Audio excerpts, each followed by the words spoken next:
let's talk about metrics for artists, especially because now, in order for a lot of actors to get work, they've got to have a social media presence. Absolutely. What are some of the steps that artists out there can do, be it actors, musicians, screenwriters? What can they do to start getting themselves noticed in the media?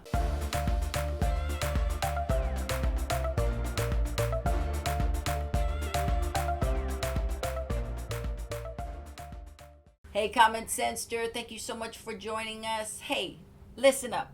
If you haven't already done so, I need you to subscribe to this YouTube channel and hit the notification bell if you have not done so yet, because you need to get all our upcoming videos right away. What we do here at Common Sense Mamita is we entertain and we teach a lot of good information. And I also want you to give me some comments. Let me know how you like it. Let me know what you want to know. Today, I have the pleasure of introducing you to an incredible man who is on the west coast of things. Actually, he's up in the San Francisco area. His name is Dr. Alan Carlos Hernandez. He is what I consider to be a Renaissance man. He's a writer, a teacher, a musician, an artist, an activist, and a man of God. And we are so excited to be able to introduce him to you today. Thank you, Alan, for joining us. I'm one of your biggest fans. What you do translates. It touches people's lives. And let's get big metrics. You need to be out there bigger. People need to see what you do. It's important to the community, but more important, it's to the next generation of people coming through. So I remember we did an article, The Rose of Spanish Harlem. Yes, when I was doing my one-person show. It was huge because we have global numbers. So people know you around the world, and people need to know what you're doing online. Well, thank you. Thank you so much. Where did you come from?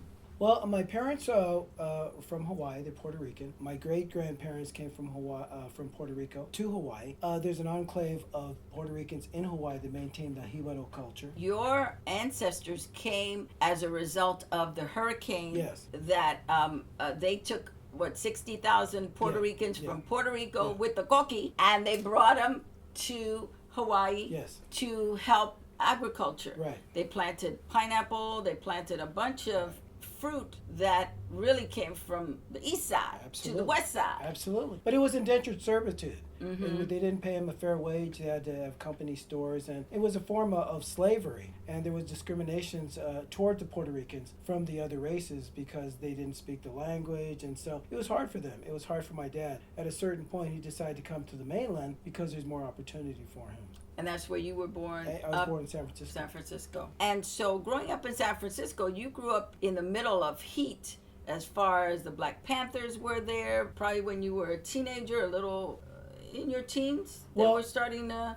I grew up in the housing projects in San Francisco. Oh, okay. Yeah, the federal housing projects. And like the Cosby kids, they kind of run around. It wasn't that cute, but that's what we did. So my orientation from 0 to 13 was growing up in the housing projects in San Francisco, in the Mission District, where Santana and all these people came from. We eventually moved to the East Bay. And when I moved to the East Bay, I went to high school.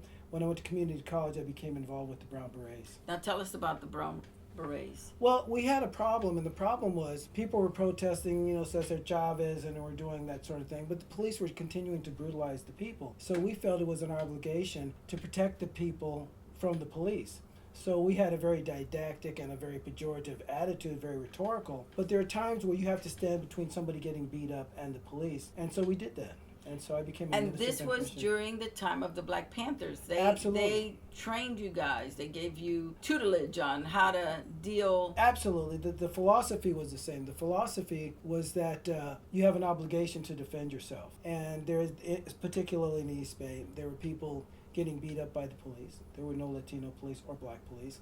And so there was a lot of rhetorical Latinos saying, oh, we got to do this, we got to protest. And we're saying, it's time to strap up, and so that was my orientation at the time. Felipe Luciano is a big believer in strapping up. So we did. What I found is that when I'd write a speech for somebody, we'd have a protest.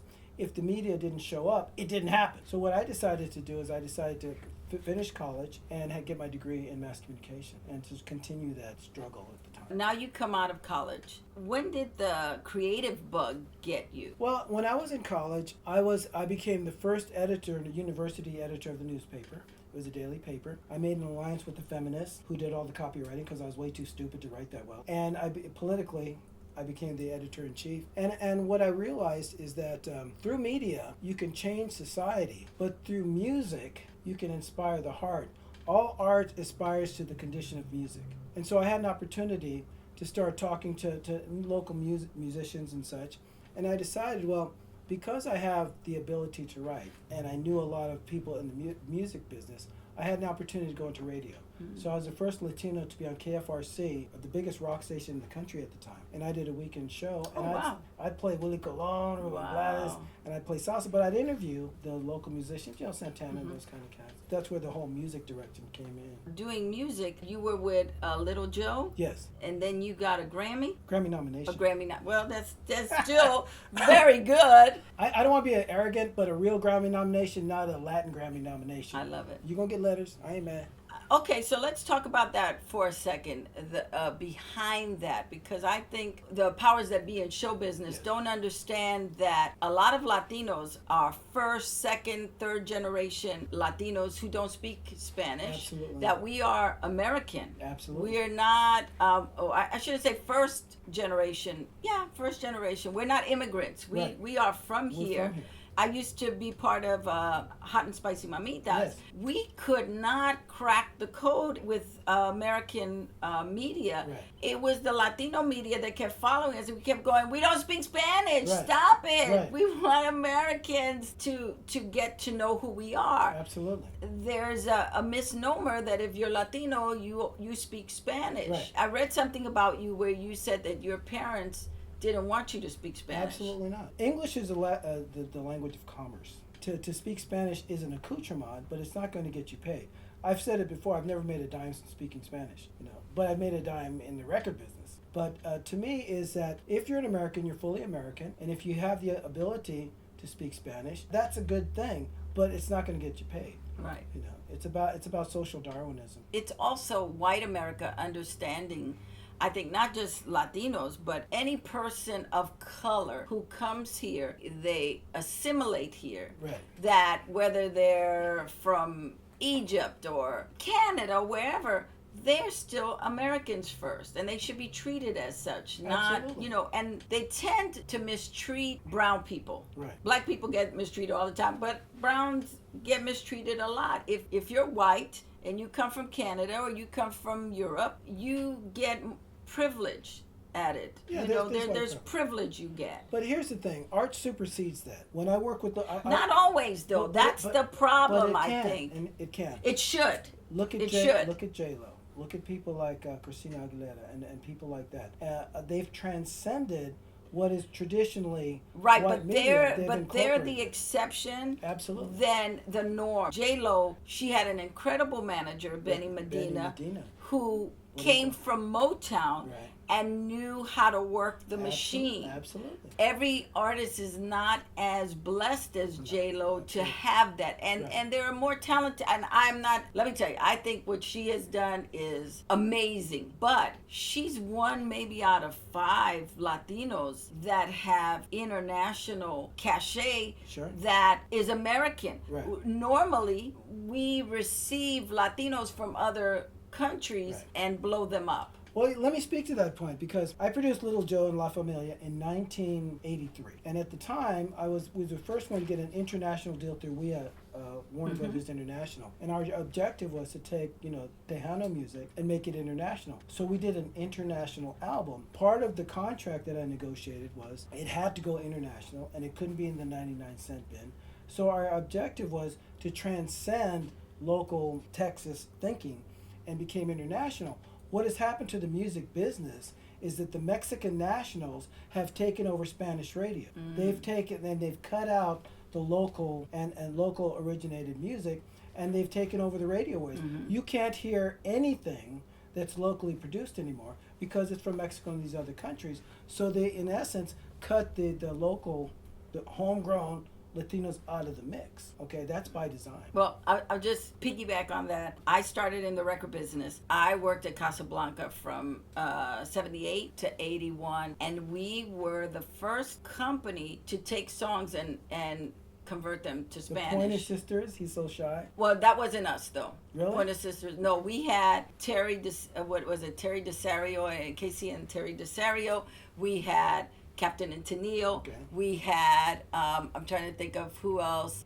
We had a couple of really big hits because of a man named Bill Marin, who was our promotions director, West Coast promotions director, who was Ecuadorian. And he wore Hawaiian shirts all the time, huh? You knew him. Bill? Yeah. And so Bill convinced Gerald Busby that they should do Spanish covers of Absolutely. the song. So they went back and took the artist into the recording studio and did that. And it was huge. Casablanca made a huge amount of money. Absolutely. But that was a different time back then. Much different. And so it was interesting because back then the music business was about music, Right. and just everything. And then it just started snowballing into not a good thing. It's not a good... Linda Not a good thing. Ronstadt told me there is no music business anymore. And we have Napster and iTunes to thank for that. Well, I mean, to me, is that music is something, again, all art aspires to the condition of music. We tell our stories through music. I enjoy working in the music business. I consult Santana and Tower Power and these kinds of bands, and I work with the individual band members in terms of increasing their footprint. But it all comes back to the same thing. If it sounds good, it is good. Yes. And if you're playing it with passion, people will receive it. So let's talk about metrics for artists, especially because now, in order for a lot of actors to get Yes. work, they've got to have a social media presence. Absolutely. What are some of the steps that artists out there can do, be it actors, musicians, screenwriters? What could they do to start getting themselves noticed in the media? Well, I know of I had a friend who was a singer for Tower Power, and Santana, Carlos says, "Hey, that's a good singer. I want him." So he hired him away from Tower Power for twice the money and half the work. So these people are watching, whether it's the And man's his band- name is? Ray Green, Okay. who's a devout Christian, has a Christian album out too. Everybody's watching new media. There are 2 billion people on Facebook, 2 billion.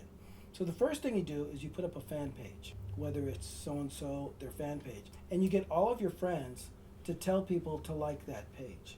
You can generate thousands of likes in the beginning. And every day, put up something interesting, and every day you like every comment. You make fans one fan at a time. And exponentially, it's going to grow. It works every time. So you said make comment. What kind of comments? For example, if I'm a rock star and somebody says, "Oh my God, I love your latest album," you put, thank you for the comment. They're actually interacting with the artist because everybody wants to have a sense of they know them. Hey, I know so-and-so from this, I know so-and-so for this band. Because of new media and because of the immediacy, they feel that they know them, and they actually do. And so when there's a camaraderie there, they're going to support you, they're going to buy your records, they're going to go to your gigs, but it's going to take time for the artist to say, I'm actually talking to this person. And media is a very intimate thing. It's you and them. So you think that they're talking to you, similar to radio. You're talking to one person at a time. When I was a program director in radio, I tell them, you're talking to one person at the time. And don't let them fade. Don't let them change the station. It's up to you to hold them with your voice and your emotionality. The same thing with new media. It's absolutely immediate and it's absolutely intimate. Should they post every day? Should they post a few times a week? What's too much and what's too little? What's too much is when it's insincere. For example, I did a series, some of the Santana Journey guys. I posted the kind of cars they drive, because it's interesting to me and it's interesting to them. Pictures of their dog. People want to get to know the artist. They want to know their idiosyncrasies. They want to know him as a person. So you put personal stuff up there, stuff that you want to reveal. There's stuff that, you want to conceal, like where you live and all that sort of thing. But be a real person. Be as transparent as possible. And when they know you, they'll love you. Mm-hmm. And there's a better chance of them loving their music if you think you know them. But it takes time. It takes work. Mm-hmm. But it's diligence. What's bad social media presence? Is there such a thing? It is when you have somebody else doing your media and they don't know you. I know some bands that they have... they hire somebody to do their media. Some guy was doing media for one of my friends from, Tower Power. And he didn't even talk like him. Mm-hmm. These cats, they're really, Oakland cool. Like, hey, man, well, this cat this, this cat that. They're going, well, it'd be fine to interact with you on a very profound level. It's not him. It's got to be the person, or it's got to be someone who understands a person, or else it's disingenuous, and all of the things he does is discarded. It's sincerity. So social media is about being intimate with the public, Yes. but in a private kind of way. It's a private without being a creepy or yeah. If it gets weird, don't get creepy, people. Don't get creepy.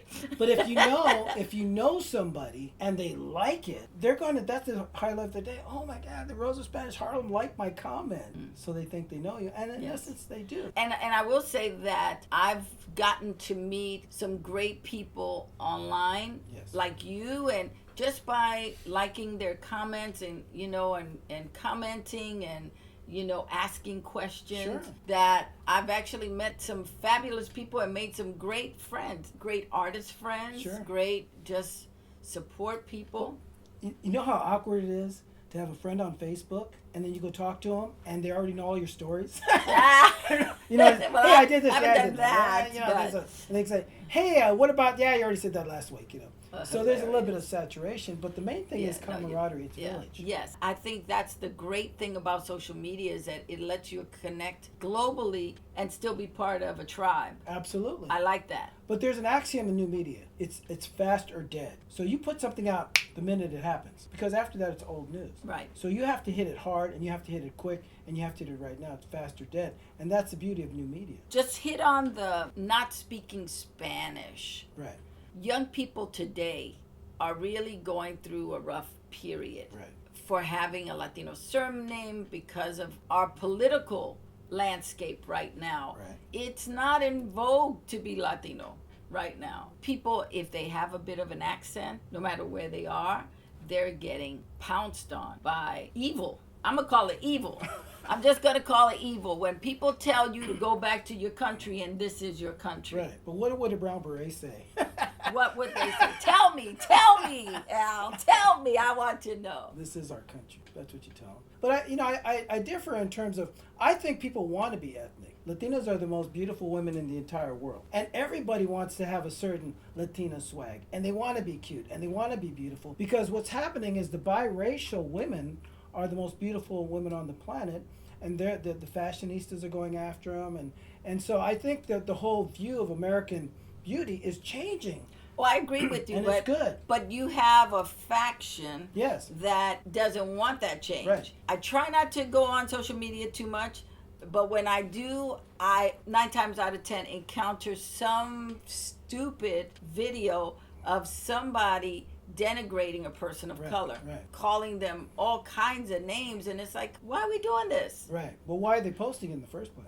It is a reminder. We've come forward. We still have not. Right. We're still fighting for our place at the table. Well, I mean, my attitude is that you kick the door in and you get it yourself. Martial artists and your staff will relate to this. Before you fight somebody, this is intelligence and this is power. So you go like this, and it's on. You fight intellectually, you fight physically, but it's a spiritual battle. That's all the time we have for you today. But I just want to encourage you to go out there and be the artist that you were meant to be. And let me know in the comments how this message spoke to you. It means a lot to me. Bye.